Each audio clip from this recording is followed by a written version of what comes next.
हमें इंटरनेट पर जब भी कुछ सर्च करना होता है तो हम लोग गूगल सर्च इंजन का इस्तेमाल करते हैं। लेकिन गाइस, क्या आप लोगों को पता है कि इतने बड़े सर्च इंजन का नाम गलती से पड़ा था? मैं आपको बताता हूं। एक्चुअली गूगल के फाउंडर्स यानी कि संस्थापक इसका नाम GOOGOL यानी गूगोल रखना चाहते थे, लेकिन स्पेलिंग में कुछ ऐसी मिस्टेक हुई कि यह बन गया GOOGLE, जिसे हम आजकल गूगल के नाम से जानते हैं। कितनी अजीब बात है कि दुनिया की इतनी बड़ी कंपनी का नाम गलती से पड़ा था। क्या आप लोगों को इससे पहले तक इफेक्ट पता था? और अगर नहीं पता था तो चैट सेक्शन में लिखना मत भूलिएगा। गाइस, क्या आप लोगों को पता है कि भारत देश के हर सिक्के के सन के नीचे एक ऐसा निशान बना होता है जिसे देख के आप अंदाजा लगा सकते हो कि सिक्का कहां पे ढाला गया है? जी हां गाइस, अगर डायमंड बना हो तो यह सिक्का मुंबई में ढाला गया है, अगर डॉट बना हो तो यह सिक्का नोएडा में ढाला गया है, अगर स्टार बना हो तो यह सिक्का हैदराबाद में ढाला गया है, और अगर कुछ भी नहीं बना हो तो यह सिक्का कोलकाता में ढाला गया है। क्या आपको इसके पहले तक इफेक्ट पता था? और नहीं पता था तो चैट सेक्शन में लिखना मत भूलिएगा। गाइस, आप लोगों ने किसी भी नदी के ऊपर से गुजरते ब्रिज को तो देखा होगा। वो ब्रिज इसलिए बनाए जाते हैं ताकि नदी के एक तरफ से दूसरी तरफ तक ट्रैफिक को ले जाया जा सके।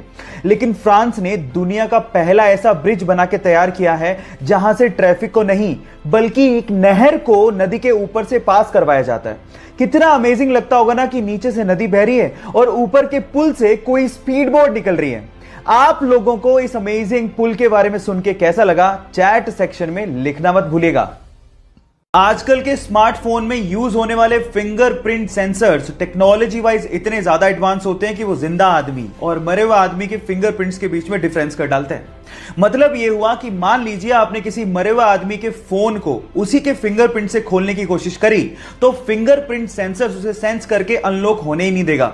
यह ऐसा इसलिए होता है क्योंकि मरने के बाद हमारे फिंगरप्रिंट सिकुड़ने लगते हैं, जिसे फिंगरप्रिंट सेंसर आइडेंटिफाई कर लेता है और फोन को कभी अनलॉक नहीं होने देता। इतनी एडवांस टेक्नोलॉजी आप लोग अभी यूज कर रहे हैं। क्या आपको इसके पहले तक ये बात पता थी? और नहीं पता थी तो चैट सेक्शन में लिखना मत भूलिएगा।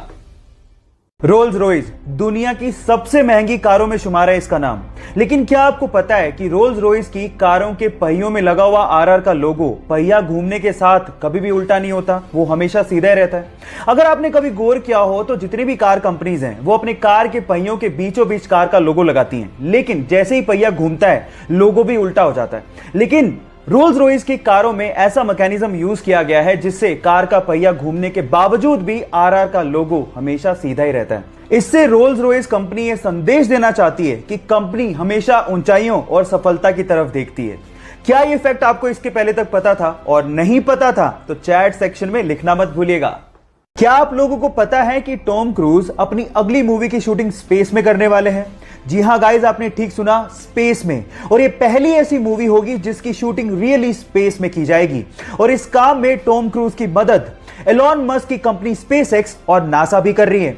होगा कुछ यूं कि स्पेसएक्स के रॉकेट से सबसे पहले लोगों को और सामान को इंटरनेशनल स्पेस स्टेशन में लेके जाया जाएगा और उसके बाद वहां पे शूटिंग की जाएगी। सो गाइस, तैयार हो जाइए, फर्स्ट एवर मूवी जिसकी शूटिंग स्पेस में होने वाली है। क्या आप लोग एक्साइटेड हैं? अगर हैं तो चैट सेक्शन में लिखना मत भूलिएगा। एक बार एक महिला अपने बच्चों के साथ एक ज्वेलरी शॉप पे जाती है और अपनी अंगुली से अंगूठी निकाल के सेल्समैन को देकर ये कहती है कि मुझे इसे बेचना है। तो सेल्समैन अंगूठी देखने के बाद उस महिला से पूछता है कि आप इसे क्यों बेचना चाहते हैं? तो महिला जवाब देती है कि इस वक्त मुझे पैसों की सख्त जरूरत है और अंगूठी बेचने के अलावा मेरे पास कोई चारा ही नहीं है। यह सुनकर सेल्समैन का दिल भर जाता है और उसके बाद जितने पैसों की जरूरत उस महिला को थी वो सेल्समैन उसे वो पैसे देता है। लेकिन आंखों से आंसू तब आ जाते हैं जब वो सेल्समैन उस रिंग को भी उस महिला को लौटा देता है। आप इस वीडियो में उस महिला के रिएक्शन उसके बाद देख सकते हैं। गाइस, इसे देख के लगता है कि इंसानियत आज भी जिंदा है। आपको ये इंसानियत का पैगाम कैसा लगा? लोगों के साथ शेयर जरूर करिएगा।